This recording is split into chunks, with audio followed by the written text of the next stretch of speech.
The Ecuadorian National Assembly postponed for next December 7th the resolution on the report of the Commission of Constitutional Guarantees about the Pandora Papers case, which involves President Guillermo Lasso. The top diplomats of the United States and Russia met in Sweden on Thursday amid rising tensions between the two powers over the military escalation in eastern Ukraine.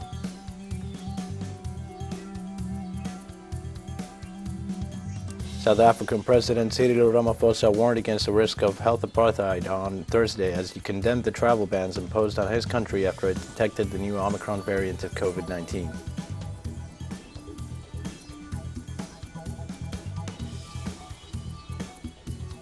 Hi, this is From the South. I am your news anchor, Diego Martin, from the Telesur studios in Havana. We begin with the news. The Ecuadorian National Assembly postponed for next December 7th the resolution on the report of the Commission of Constitutional Guarantees about the Pandora Papers case, which involves President Guillermo Lasso. During the session that was postponed to the next Tuesday at 3 p.m. local time, legislators should debate and vote on the report whose recommendations are not binding. However, the Commission recommended that the plenary verify if President Lasso breached the ethical compact approved in 2017 that prohibited to have assets or capital in tax havens for the performance of a dignity of popular election.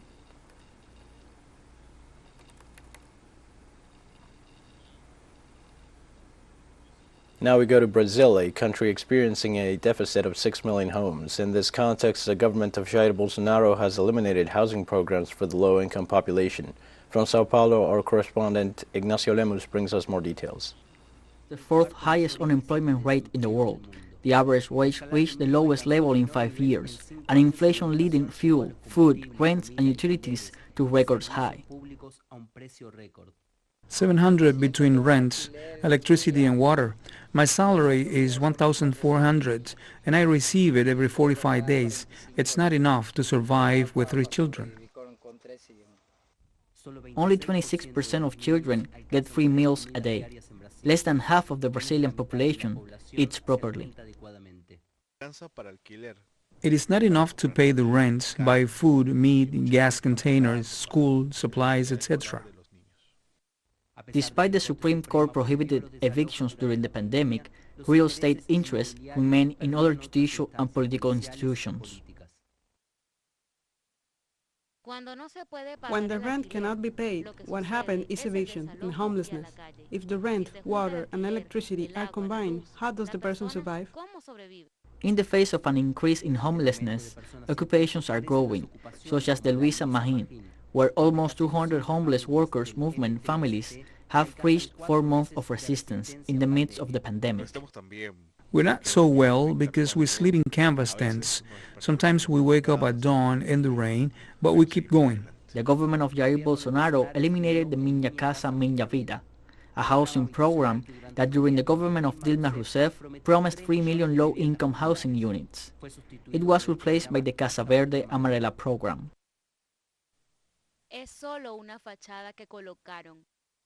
It's just a facade they put up. The Casa Verde Amarela is supposed to help people, but it doesn't help at all because the fee income is absurd.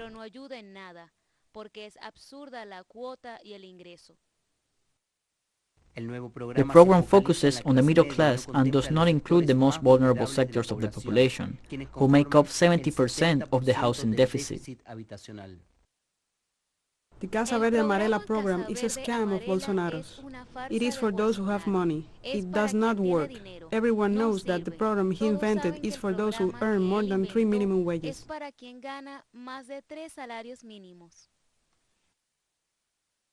According to the Building and Woodworkers International, the government of Jair Bolsonaro reduced investment in housing programs from $2.2 billion to less than $5 million. The reduction affected several sectors of the economy. It has an impact on revenues, on the social security system, and above all, on employment. This year alone, 350,000 jobs were lost in the civil construction sector and other related sectors. In 2020, the housing deficit in Sao Paulo exceeded 1 million homes. Ignacio Lemus y Julia Nassif para Telesur. Brazil will end the year with more than 14 million people unemployed as the country slips into recession. The largest economy in Latin America slid into recession in the third quarter of 2021 as agricultural production dropped, official data showed Thursday. Brazil's second quarter gross domestic product slowdown ended the recovery that started late 2020 after the collapse caused by the COVID-19 pandemic. Adding to the growth slowdown was high inflation, rising interest rates, and high unemployment.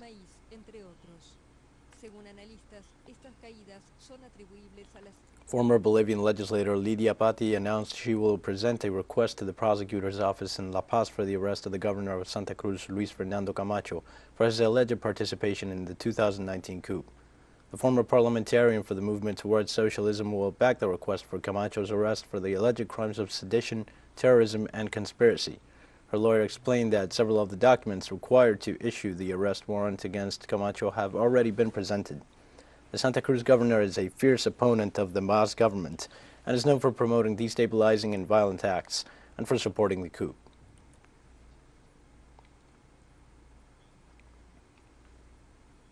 The Mexican government will increase the minimum wage by 22% in the next year, marking the fourth consecutive rise since Andrés Manuel López Obrador became president. The move comes after an agreement was reached between the government, employers, and workers' unions. The same increase was agreed for the free zone of the northern border region, where a higher minimum wage is in force. The figure represents the highest nominal increase in the minimum wage in the last 34 years. As well as benefiting millions of Mexican workers, the move will help drive economic recovery.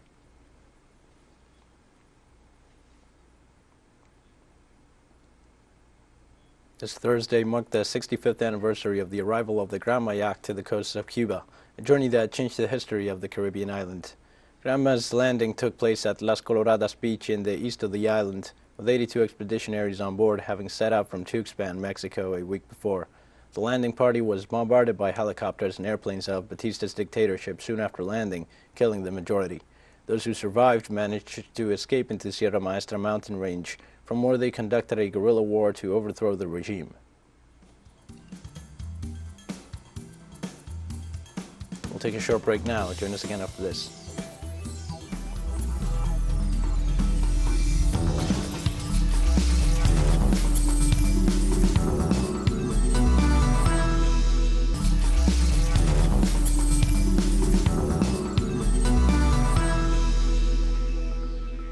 Hi, welcome back to From the South. The top diplomats of the United States and Russia, Antony Blinken and Sergei Lavrov, met in Sweden on Thursday amid rising tensions between the two powers over the military escalation in eastern Ukraine. According to a State Department official quoted by U.S. media, Blinken also met with the Ukrainian foreign minister on the sidelines of the Ministerial Council of the Organization for Security and Cooperation in Europe. The exchange between the U.S. and Russian diplomats came amid a new surge of complaints from Washington that centers on Russia's alleged gathering of troops on its border with Ukraine, while Moscow denounces the West for its military encirclement of the country using NATO troops.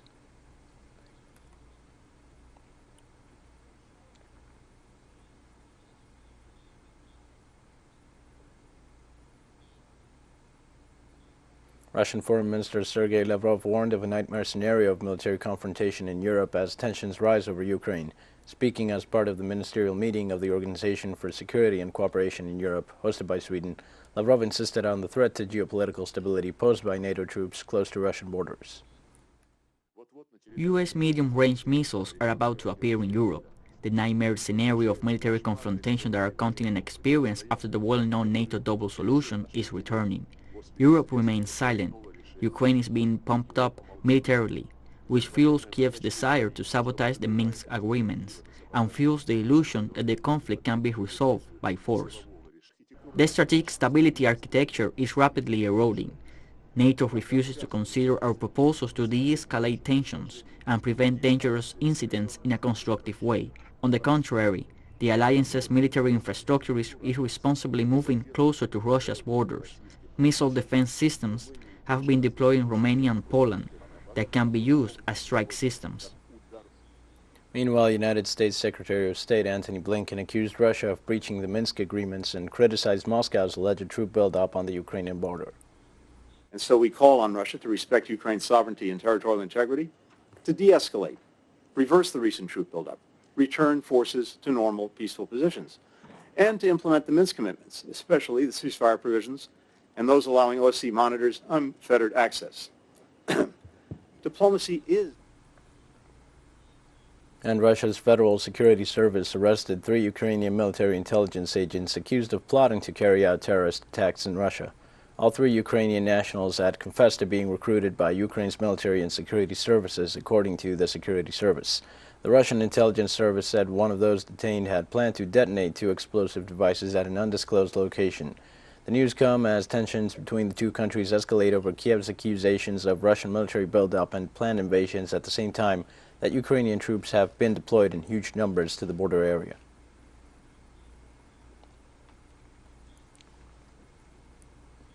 Pope Francis began a 5-day trip to Cyprus and Greece with a call on Europe to address the plight of people trying to reach its shores to escape conflict and poverty. As he arrived Thursday on the ethnically divided Mediterranean island, Francis urged it to welcome migrants and heal the divisions that have lacerated the country for nearly half a century. Francis is the 2nd Catholic pontiff to set foot on Cyprus, where the Greek Orthodox Church has a majority. The Pope has called for European Union member states to welcome and integrate asylum seekers, but frontline governments have been increasingly unwilling.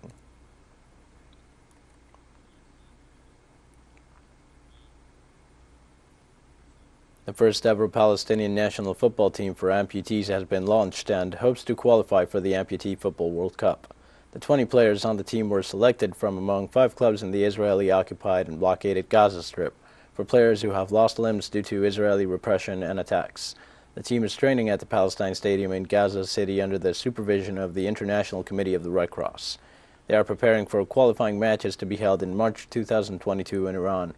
If the team succeeds, they will go on to the Amputee Football World Cup, slated to be held in Turkey in late 2022, making history for their country.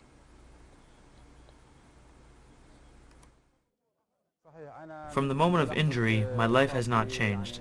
I continued with my ambition and goal in life, and it is to represent Palestine and to make an achievement for myself in the field of sports, and for my homeland, Palestine, to represent it in international forums. I'm in Gaza because I'm part of the RCRC's physical rehabilitation program, but I'm also in Gaza to work with the players to develop amputee football, but develop it in a way where people see the football being played and not the person with the disability. For us, this is very important because, we want people to respect the players and see them for Ahmed or whoever it is, and not see them as somebody broken. We want to make heroes of these players. Today, these players made history by forming the first football team for amputees. This journey began with them since the year 2019. Today, after training in March next year, the team will participate in the Asian Championship, and they will participate if they qualify for the World Cup, which will be held in Turkey in October next year. We have more news coming up after a final short break. Stay with us.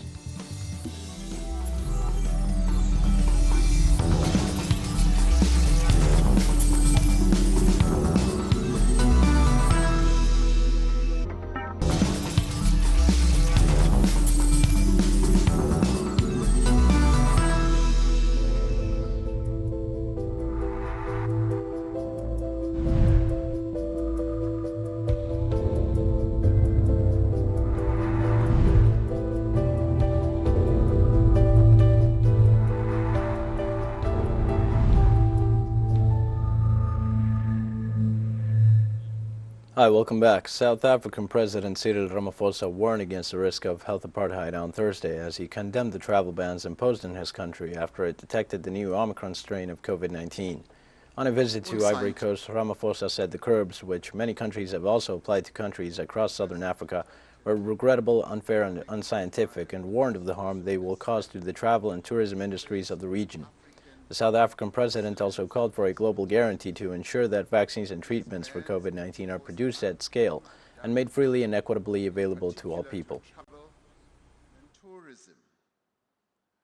Given that it was our own scientists, African scientists, who first detected the Omicron variant, it is also a slap in the face of African excellence and expertise.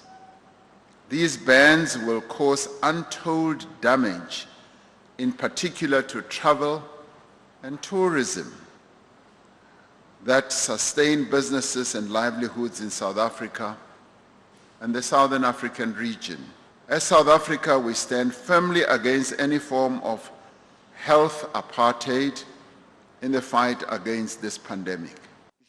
I applaud the effective measures you have taken to fight the COVID-19 pandemic, as well as your commitment to vaccination, both in terms of its accessibility and its production on the African continent.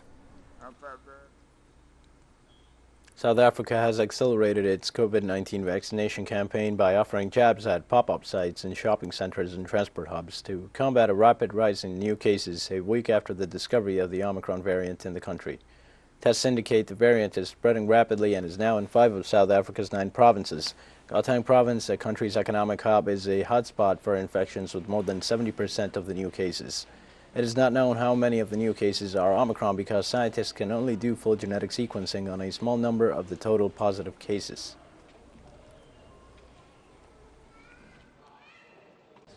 Omicron is now dominant in Gauteng. And if you can look at the graph at the bottom there, it's showing the percentage of all genomes that were sequenced in the last 3 weeks up to 27th November.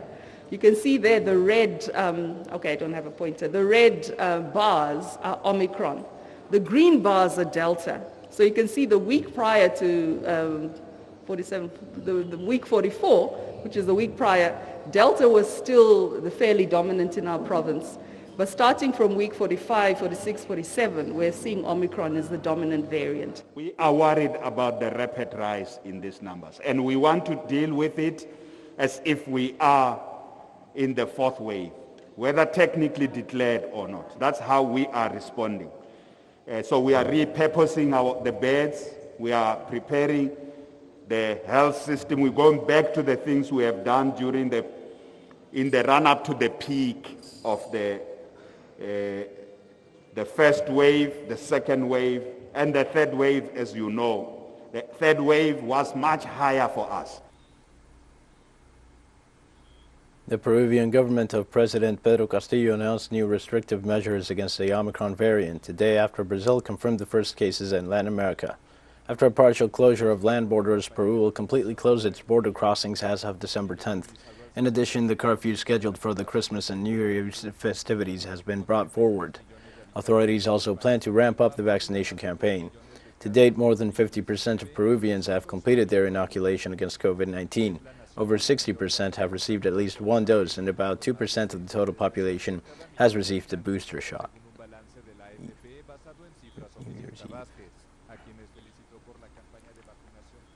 China is accelerating research and development of COVID-19 vaccines targeting the Omicron variant, a health official said on Thursday amid concerns among global scientists that it may spread more quickly than other strains.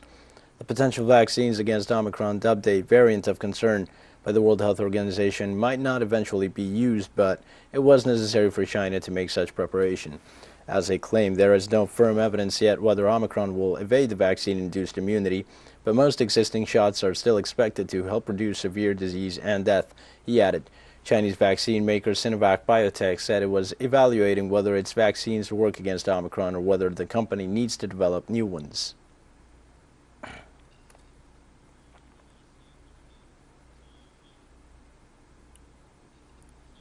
On an official visit to Ethiopia, Chinese Foreign Minister Wang Yi urged the international community not to interfere in the African nation's internal affairs.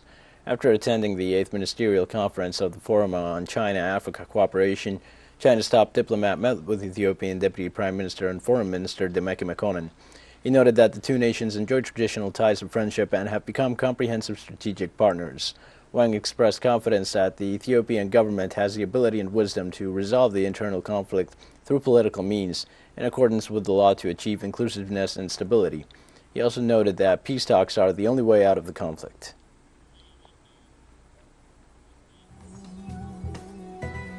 We've come to the end of this news brief. Remember, you can find these and many other stories on our website, Tell Us Our English. You can also join us on social media for the latest news. We're on Facebook, Twitter, Instagram, and Telegram. For Tell Us Our English, I'm Diego Martin. Thanks for watching.